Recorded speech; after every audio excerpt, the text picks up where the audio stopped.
Hello friends, welcome back to my channel.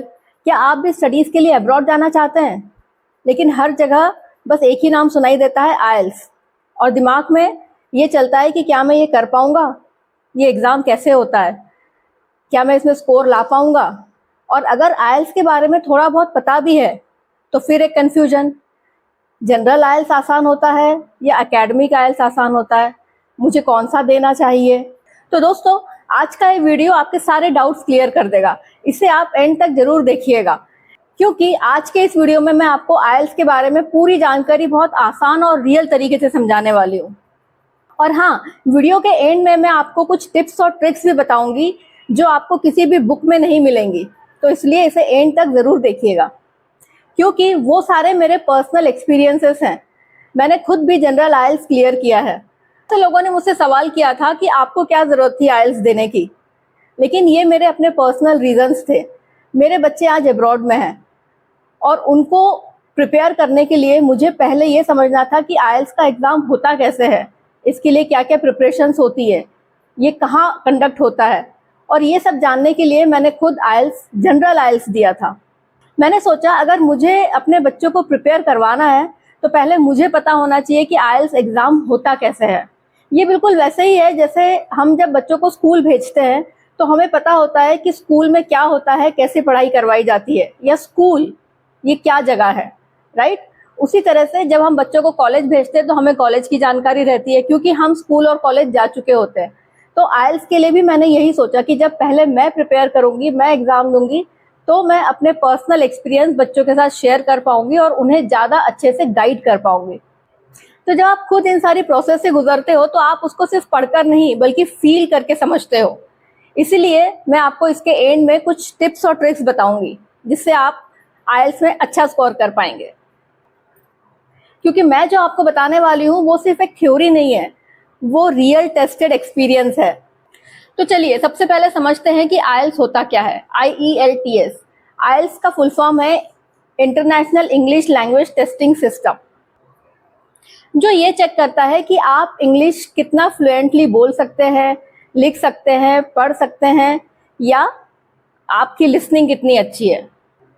अगर आप abroad में स्टडीज़ के लिए जाना चाहते हैं, जॉब के लिए जाना चाहते हैं, या PR लेना चाहते हैं, तो आइल्स आपके लिए बहुत ज़्यादा इंपॉर्टेंट है। तो चलिए देखते हैं इसका एग्ज़ाम कैसे कंडक्ट होता है। आइल्स को 3 बड़ी ऑर्गेनाइजेशन मिलकर कंडक्ट करती है, ब्रिटिश काउंसिल, IDP एजुकेशन और कैम्ब्रिज असेसमेंट इंग्लिश। चलिए सिंपल भाषा में समझते हैं। कैम्ब्रिज जो है वो पेपर सेट करती है और IDP और ब्रिटिश काउंसिल एग्ज़ाम कंडक्ट करवाती है। आइल्स के 2 टाइप होते हैं, एकेडमिक आइल्स और जनरल आइल्स। एकेडमिक आइल्स जो है वो अगर आपको अब्रॉड में स्टडी करने जाना है तो आपको एकेडमिक आइल्स ही देना पड़ता है, और जनरल आइल्स उन लोगों के लिए है जो अब्रॉड में जॉब, PR या माइग्रेशन के लिए जाना चाहते हैं। अब सबसे इम्पोर्टेंट सवाल कि दोनों में से आसान कौन सा है। देखो, अगर पढ़ाई के लिए जाना है तो एकेडमिक आइल्स ही देना है, तो आसान और टफ वाली तो यहाँ पे कोई बात है ही नहीं, ठीक है। लेकिन फिर भी मैं डिफरेंस आपको समझा देती हूँ। लिसनिंग और स्पीकिंग दोनों में ही सेम रहता है, उसमें कोई डिफरेंस नहीं है। डिफरेंस होता है रीडिंग और राइटिंग में। एकेडमिक आइल्स की अगर हम बात करें तो रीडिंग पैसेजेस थोड़े से टफ आते हैं, साइंस या रिसर्च से रिलेटेड। लेकिन वहीं पे अगर हम जनरल आइल्स की रीडिंग की बात करते हैं तो वो डेली लाइफ से रिलेटेड या कुछ हिस्टोरिकल प्लेसेस से रिलेटेड आपको पैसेजेस पढ़ने के लिए आते हैं। यहाँ पे एक ट्विस्ट है स्कोरिंग में। जनरल आइल्स में आपको बैंड 7 लाने के लिए थोड़ा ज़्यादा स्कोर करना पड़ता है, जबकि एकेडमिक आइल्स में थोड़े कम स्कोर पे भी आपको बैंड 7 मिल जाता है। फॉर एग्जाम्पल, अगर आपको एकेडमिक आइल्स में 30 से 32 नंबर्स आते हैं तो आपको आराम से बैंड 7 मिल जाएगा। लेकिन जनरल आइल्स की रीडिंग में आपको बैंड 7 लाने के लिए 34 सही आंसर्स देने पड़ेंगे। यानी सिंपल सी बात है, जनरल आइल्स पढ़ने में थोड़ा आसान है लेकिन स्कोरिंग वहाँ पे थोड़ी स्ट्रिक्ट है, और एकेडमिक आइल्स पढ़ने में थोड़ा टफ है लेकिन आपको स्कोरिंग में एडवांटेज मिल जाता है। अब जल्दी से आइल्स का एग्जाम पैटर्न भी समझ लेते हैं। आइल्स में आपके 4 एग्जाम्स होते हैं, रीडिंग, राइटिंग, लिसनिंग और स्पीकिंग, ठीक है। रीडिंग आपका 1 घंटे का होता है, राइटिंग आपका 1 घंटे का होता है, लिसनिंग आपका 45 मिनट्स का होता है, जिसमें से 30 मिनट्स आप ऑडियो सुनते हैं और 10 मिनट आपको टाइम दिया जाता है आपके आंसर्स को पेपर में शिफ्ट करने के लिए। राइटिंग में आपको एक ऐसे आता है लिखने के लिए और एक लेटर राइटिंग आती है। इसके साथ ही स्पीकिंग आपका जो है वो 12 से 15 मिनट का होता है। अच्छा, इसमें एक चीज़ है, आपका रीडिंग, लिसनिंग और राइटिंग ये तीनों एक ही दिन हो जाते हैं। और स्पीकिंग जो है वो या तो जिस दिन आपके ये 3 पेपर हैं उसके एक दिन पहले होगा या एक दिन बाद। और एक चीज़ बहुत ध्यान रखिएगा कि दोनों ही दिन आपको अपना पासपोर्ट जरूर लेके जाना है। अब बात करते हैं आइल्स के स्कोर, फीस और रिजल्ट की। आइल्स में 0 से लेके 9 बैंड तक के स्कोर्स रहते हैं, जिसमें से 6 से ऊपर का स्कोर अच्छा माना जाता है और 6 से नीचे जो है उसमें फिर एडमिशन मिलने में थोड़ी दिक्कत आ सकती है। 7 और 8 वाला स्कोर बहुत अच्छा माना जाता है, लेकिन ये डिपेंड करता है पर्टिकुलर किस कंट्री या किस यूनिवर्सिटी कॉलेज में आप अप्लाई करना चाहते हैं। हो सकता है कहीं पर वो 6 से नीचे वाले बैंड को भी एडमिशन दे देते हैं। इसकी फीस जो है वो इंडिया में लगभग 16 से 17 हज़ार के आसपास है और इसका रिजल्ट जो है वो 8 से 10 दिनों में आ जाता है। अच्छा, इसकी जो एग्ज़ाम की डेट्स हैं वो जब आप ऑनलाइन अप्लाई करते हैं इसके एग्ज़ाम के लिए, तो आप इसकी डेट्स खुद अपने हिसाब से चूज़ कर सकते हैं। हर महीने में 2-3 बार ये एग्ज़ाम होता है और हर बड़ी सिटी में होता है। तो जब आप इसको ऑनलाइन सर्च करेंगे तो उस सिटी की पर्टिकुलर आपको डेट्स भी दिख जाएंगी कि किस किस दिन वो एग्ज़ाम कहाँ कहाँ होगा। तो आप उसको अपने अपने डेट्स के हिसाब से आप उसको चूज़ कर सकते हैं। आइल्स कोई बहुत मुश्किल एग्ज़ाम नहीं है, बस सही डायरेक्शन और डेली प्रैक्टिस चाहिए। तो ये सिर्फ एक स्टेप है आपके अब्रॉड जाने के लिए। तो चलिए फ्रेंड्स, अब मैं आपको इसके कुछ टिप्स और ट्रिक्स बताती हूँ ताकि आप इसमें बहुत अच्छा स्कोर कर सके। और वीडियो के एंड में मैं आपको ये भी बताऊंगी कि मैंने अपने जनरल आइल्स में कितना स्कोर किया था। मैं आपको अपना स्कोर कार्ड भी दिखाऊंगी। स्कोर कार्ड जो है वो 2 साल तक वैलिड रहता है, यानी कि आप आइल्स स्कोर कार्ड आने के बाद 2 साल के अंदर अंदर स्टडीज के लिए कभी भी अब्रॉड जा सकते हैं, एकेडमिक आइल्स अगर आपने दिया होगा तो। चलिए तो बात करते हैं राइटिंग से। दोस्तों, राइटिंग में आपके 2 पार्ट्स आते हैं, लेटर राइटिंग और एसे राइटिंग। दोनों में ही वर्ड लिमिट दी रहती है। लेटर राइटिंग की आपकी वर्ड लिमिट रहती है 150 वर्ड्स। तो आपको ये ध्यान रखना है कि आपको 150 से ना बहुत कम लेटर आपका लिखना है और ना ही बहुत ज़्यादा वर्ड्स यूज़ करना है, नहीं तो आपके मार्क्स कट सकते हैं। तो 150 वर्ड्स के लिए आप चाहें तो 148, 147 वर्ड्स में ख़त्म कर दीजिए उसको, या ज़्यादा से ज़्यादा 152 या 153 वर्ड्स का यूज़ करिए। इसके लिए आप प्रैक्टिस करिए। मैंने क्या किया था कि जब मैं राइटिंग करती थी तो मैंने एक अंदाज लगा लिया था कि मेरे एक लाइन में कितने वर्ड्स आते हैं। नॉर्मली हमारे एक लाइन में 7 से 8 वर्ड्स आराम से आ जाते हैं। आप भी अपने वर्ड्स काउंट कर लीजिए कि आप जब लिखते हैं तो आपके एक लाइन में कितने वर्ड्स आते हैं। उस तरह से आपको अंदाज आ जाएगा कि जब आपको वर्ड लिमिट दी रहेगी तो आप तुरंत उसको जल्दी से काउंट कर सकते हैं। यही ट्रिक आपको ऐसे में भी अपनानी है। ऐसे जो है आपका वो 250 वर्ड्स का होता है, उसको भी आपको 248 से 253 या 254 वर्ड्स तक में ख़त्म कर देना है। ठीक है, ये आपकी पहली टिप थी। दूसरा टिप, रिपीटेशन बिल्कुल नहीं होना चाहिए।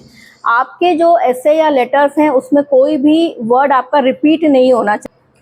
तीसरी टिप, आपके लेटर और ऐसे का बहुत स्ट्रॉन्ग स्टार्ट होना चाहिए। स्ट्रॉन्ग स्टार्ट मतलब जब आप ऐसे स्टार्ट करते हैं तो आप देख लीजिए कि आपको कौन से टॉपिक पे ऐसे मिला है, उसी टॉपिक से रिलेटेड आप प्रोवर्ब, कोई सेइंग या कोई ईडीएम का इस्तेमाल करिए उसको स्टार्ट करने के लिए।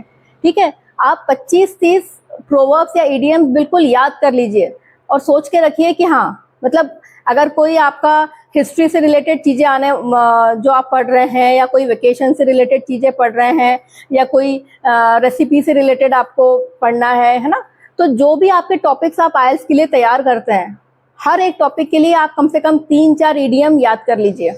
तो जब भी आपको उससे रिलेटेड ऐसे या लेटर लिखने के लिए आता है तो आपके ऐसे में मिनिमम आपको 2 ईडीएम्स या प्रोवर्ब्स तो यूज़ करना ही करना है। और कोशिश करिए कि आप थोड़ी स्ट्रॉन्ग वोकैबुलरी का यूज़ करें। फॉर एग्जांपल, बहुत कॉमन से वर्ड्स यूज़ करने से आप उतने ज़्यादा अच्छे मार्क्स स्कोर नहीं कर पाएंगे जितना आप अनकॉमन वर्ड्स यूज़ करेंगे तो आपके मार्क्स अच्छे मिलेंगे।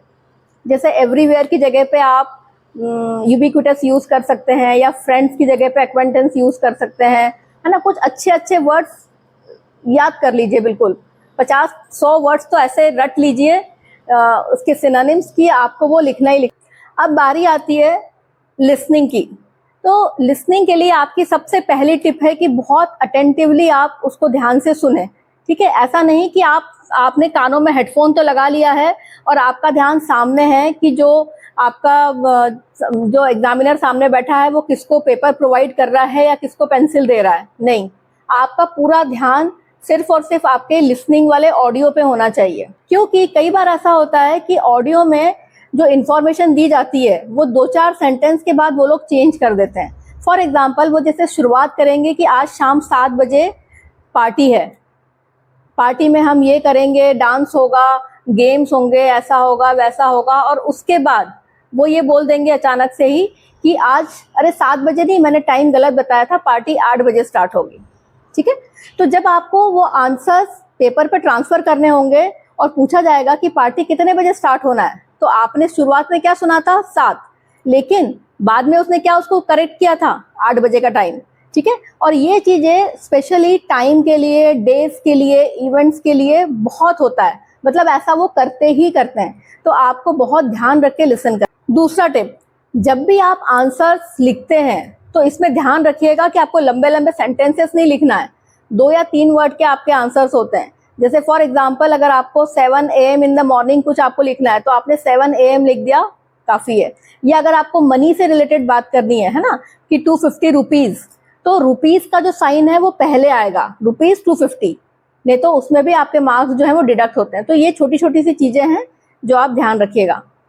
अच्छा, एक बात और, मैंने आप लोगों के लिए आइल्स की पूरी टिप्स और ट्रिक्स का एक पूरा PDF बनाया हुआ है, जिसका कि डिस्क्रिप्शन पे मैंने लिंक दिया हुआ है। अगर आप वो देखना चाहते हैं, जो कि बिल्कुल फ्री है, तो आप बिल्कुल डिस्क्रिप्शन में जाके उस लिंक को क्लिक करके आप वो PDF ओपन कर सकते हैं। ठीक है, तो चलिए अब हम बात करते हैं स्पीकिंग की। स्पीकिंग जो है वो आपका 12 से 15 मिनट का होता है, जो नॉर्मल एक फेस टू फेस इंटरव्यू है, जिसमें बिल्कुल भी घबराने की बात नहीं है। सबसे पहली उसकी टिप ये है, या जो मैं आपको बताना चाहूंगी, कि आप ये मत सोचिए कि आपका GK टेस्ट हो रहा है। नहीं, जो मन में आए आपको बोलना है, क्योंकि आपका GK टेस्ट नहीं हो रहा, आपकी फ्लुएंसी चेक हो रही है ना, कि आपको इंग्लिश ग्रामर का कितना नॉलेज है, आपको कितने वर्ड्स पता है। तो जो आप वोकैबुलरी याद करेंगे आपके राइटिंग एग्जाम के टाइम पे, वो आपको यहाँ पे भी काम आएगी। जो आप ईडियम्स वहां पढ़ेंगे वो आपको यहाँ पे भी काम आएंगे। एक हाथ दो प्रोवर्ब ईडियम बोल देना, उसमें क्या है। दूसरी टिप, स्पीकिंग के लिए आप डेली प्रैक्टिस करिए, मिरर के सामने खड़े हो जाइए और कोई भी एक टॉपिक चूज करिए और उस पर 5 मिनट 6 मिनट बोलिए। ठीक है, अच्छा एक चीज ध्यान रखिएगा, स्पीकिंग का जो टेस्ट है आपका वो स्टार्ट होता है सेल्फ इंट्रोडक्शन से। सामने वाला हमेशा आपसे बोलेगा कि इंट्रोड्यूस योरसेल्फ, तो आपको अपना इंट्रोडक्शन इतना अच्छा तैयार करना है, और मतलब इतनी लाइंस तैयार करना कि जब तक सामने वाला आपको इंटरप्ट ना करे तब तक आपको रुकना नहीं है, आपको बोलते जाना है। ठीक है, और दूसरी बात ये ध्यान रखना, घबराने वाली कोई बात नहीं है, सामने सिर्फ एक ही पर्सन रहेगा जो आपसे सवाल पूछेगा, है ना। ऐसा नहीं है कि इंटरव्यू हो रहा है तो 3-4 लोगों की टीम बैठी है और आप उनके सामने नर्वस फील कर रहे हो, घबरा रहे हो, ऐसा बिल्कुल नहीं है। एक जन बैठेगा और एक आप रहेंगे और रूम में, तो आराम से वो आपसे क्वेश्चन पूछेगा और आपको जवाब देना है। ये आपका कोई भी GK टेस्ट नहीं है। जो भी वो क्वेश्चन पूछ रहा है उसके लिए बहुत ज्यादा सोचने की और सही जवाब ढूंढने की जरूरत नहीं है।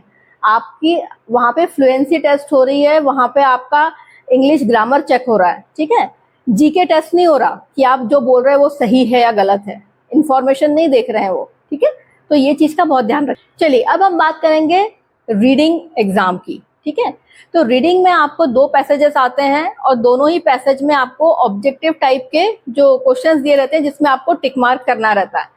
अब आप ये ध्यान रखिएगा कि जब आप एक पैसेज पढ़ रहे हैं और उससे रिलेटेड आपको नीचे 5 या 6 क्वेश्चन पूछे हैं, तो अगर आपको पैसेज समझ में नहीं आएगा, है ना, तो पैनिक होने की जरूरत नहीं है और उसको 10 बार उसी वक्त पढ़ने की जरूरत नहीं है, क्योंकि आप सिर्फ अपना टाइम वेस्ट करेंगे, क्योंकि इसके लिए आपको सिर्फ 1 ही घंटे का टाइम मिल रहा है। तो आपको अगर वो पैसेज समझ में नहीं आ रहा, उसको छोड़ दीजिए, नेक्स्ट वाले पैसेज पे जाइए, उसके आंसर्स अटेम्प्ट करिए। ठीक है, और सबसे लास्ट में फिर आप जो पैसेज आपने छोड़ दिया था उसको देखिए और उसके आंसर्स आप मार्क करिए।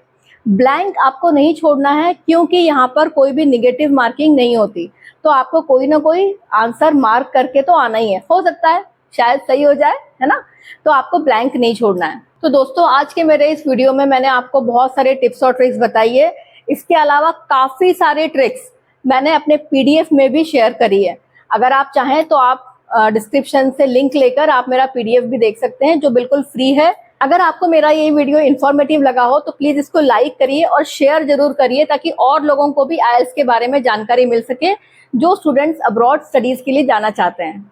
तो फ्रेंड्स, अब बारी आती है, जैसा कि मैंने प्रॉमिस किया था अपना IELTS का स्कोर बताने का। मेरे IELTS में 7 बैंड्स आए थे और मैं आपको अपना सर्टिफिकेट भी दिखाती हूँ। ये मेरा सर्टिफिकेट है, ये देखिए। उस वक्त मैंने कोई कोचिंग नहीं करी थी क्योंकि कॉलेज की वजह से मुझे कोचिंग का कोई टाइम नहीं मिलता था, और सबसे मेन और इम्पॉर्टेंट चीज़ कि मुझे कोई टिप्स और ट्रिक्स बताने वाला भी नहीं था। लेकिन आप लोगों के लिए मैंने काफ़ी सारे ट्रिक्स का PDF बनाया हुआ है, आप लोग उसको ज़रूर डाउनलोड करिए ताकि आपको उससे अपने एकेडमिक IELTS में बहुत ज़्यादा हेल्प मिले। ठीक है, तो मिलते हैं अगले वीडियो में, तब तक के लिए bye, take care and be safe.